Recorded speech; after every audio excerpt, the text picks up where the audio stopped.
In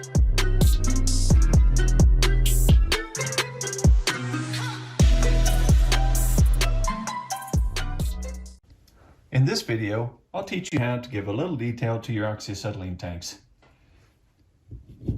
Here we have two 3D printed tanks. The shorter one is acetylene and the taller one is oxygen.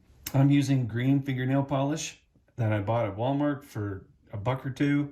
And then I have some other fingernail polish that I also bought at Walmart. Again, it was super cheap and it gives a proper shade of red for me.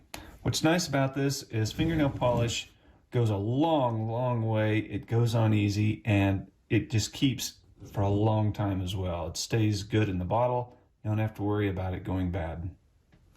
And again, the price is really reasonable. One thing I do as well is I left the wire on there. So if you're purchasing these through my store, the wire's on there so you can use the helping hands to hold the parts. That just makes them easier to paint.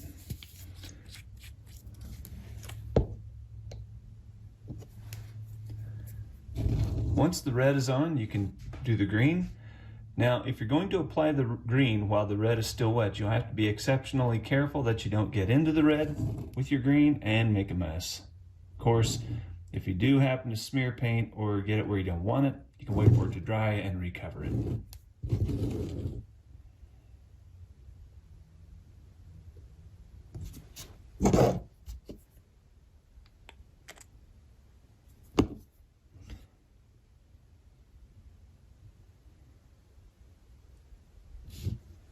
Once you're satisfied the tanks are covered, you'll need to wait for it to dry, and then you can cut the wire away or not, and then glue the tanks in place wherever you want to put them.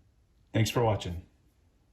If you like this video, share it with a friend. Also, subscribe to Diecast Lab. That's the best way you can support my channel and support everything that goes on with Rockin' H.